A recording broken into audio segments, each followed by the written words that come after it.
Let's talk about a VR game that has been enchanting me. It's called Moss Book 2. If you've got a PlayStation VR set up in your house, whether for your PlayStation 4 or dongled up to your PS5, I think I know what you're going to be up to this weekend. Moss Book 2 is here. Moss is one of the best VR experiences that I have had as a player. And Moss Book 2 had a lot to live up to, but also the setup was really good with the original game because Moss was not an enormous game. It was a brief visit to this fantastical world where you play a little mouse adventurer named Quill. And Quill is helped along by you, not just as the player, but you're also a participant in the adventure of the first game and also in the second game. You play the reader, and the whole setup, the whole idea behind these Moss adventures is that you are rifling through pages of this grand fantasy adventure tome, and you are living what's on the page. So you'll have picture book moments where you're actually flipping through pages, and then you'll go into the adventure that is being discussed and narrated. And there's an incredible actor that does all the narration and does a lot of the different character voices and has an amazing time with it and is incredibly inviting. It's like you're being read a story. And so what's unique about Moss 2 is that obviously there was a lot of great work to build off of. And so we're seeing a lot more interaction with the background environments. There's a lot more character depth and detail. You see this giant frog that comes out to greet you, and it was terrifying when you first see it. And the thing that I will say about this footage, this is all in 2D, right? And I've captured it right off of the PlayStation 5, and it's not quite the same as if you've got the headset on and you're looking at all of the tactility of the world that has been crafted for you by Polyarc, the developers. They've done an amazing job at building something that feels like you can reach, into from your eyeballs and into the world and touch everything.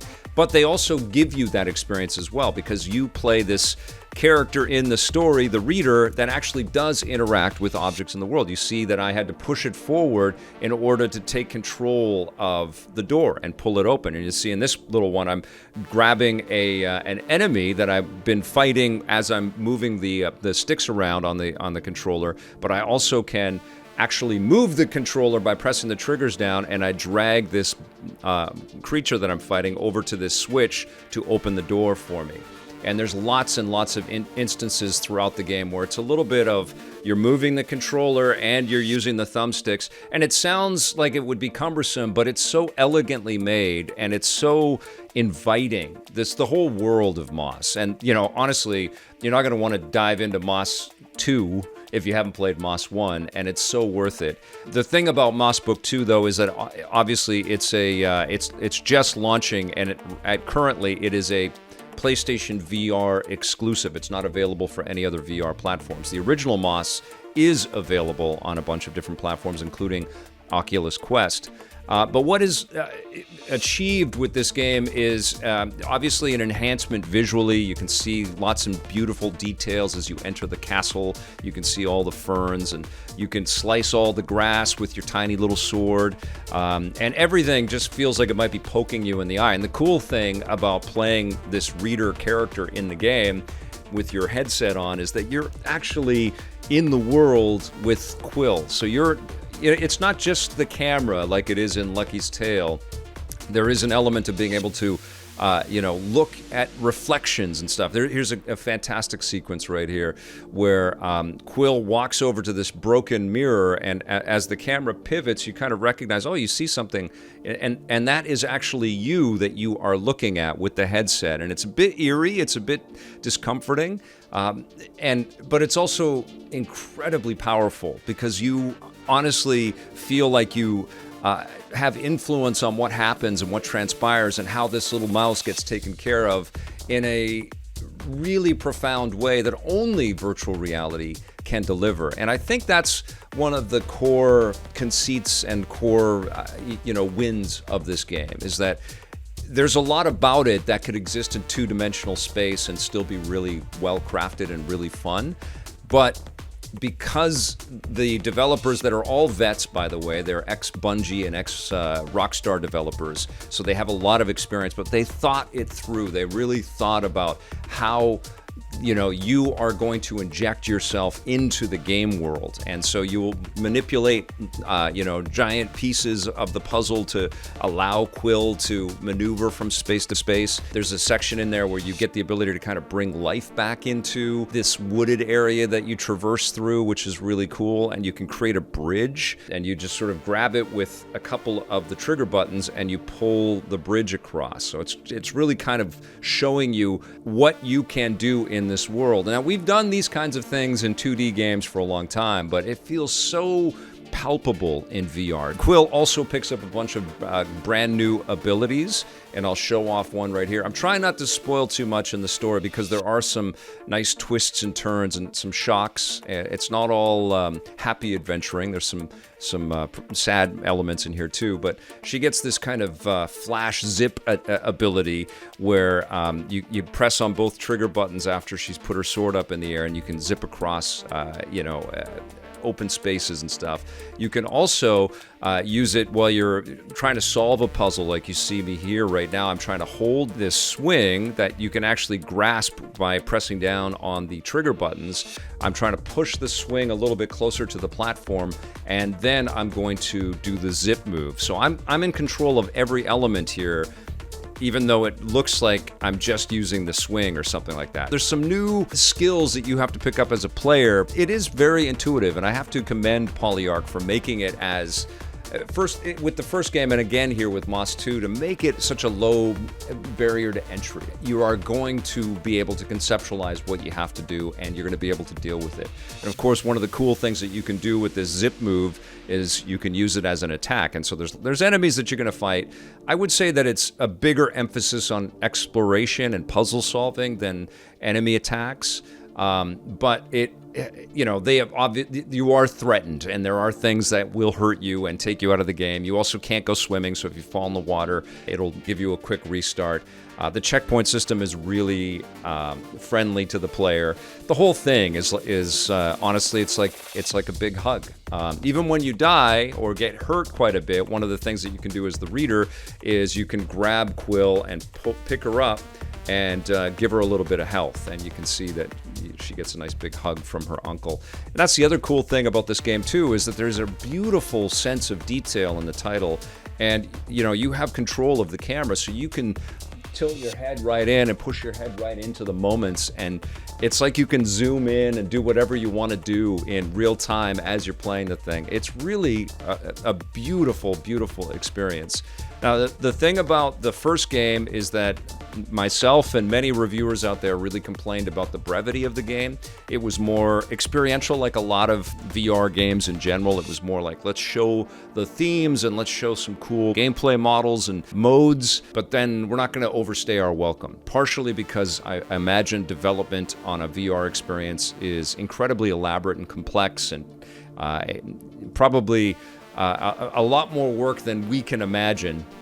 And the budgets aren't enormous because the sales on a lot of VR titles aren't as huge as some of the AAA things that are out there.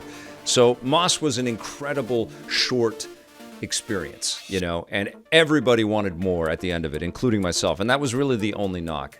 I'm happy to report that Moss 2 is much longer than the first game, and there's also a lot more detail in the game and a lot more finesse in the game, as you can kind of expect from a team that has been working with this world and coming up with different ideas, and is clearly reveling in their opportunity here. And that's what you see. There's a maturity to the world building, to the craftsmanship, to the artistry, to the the puzzle solving and the complexity of everything. There's a great example too. You find a hammer in this game that's too heavy for Quill to pick up by herself, and so you as the reader can contribute and find some ways to help Quill.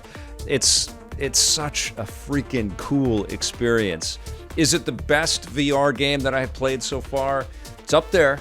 It's definitely up there. I love the commitment to take us to another world that feels so believable, you know? And even the length of time it takes for little Quill to walk across the screen is because she's got these tiny little legs and everything is oversized. It reminded me a little bit of It Takes Two in a way, you know, that sort of level of commitment and detail in that awesome game.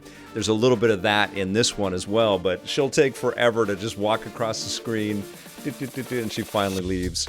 And it's really cute, and her little waddle is super cute, and she's got these badass moves, you know, and so she's not just a little cutie, and it's not just an adorable game. She's got some actual skills, and there's this kind of ethereal quality of you as the reader, and you sort of picking up on all the lore and all of the work that's in this game.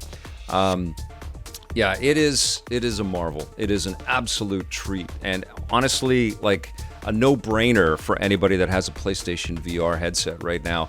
I think everybody's questioning what Sony's plans are going to be for PlayStation VR 2 and what that's going to mean for software that you might pick up for the original PSVR.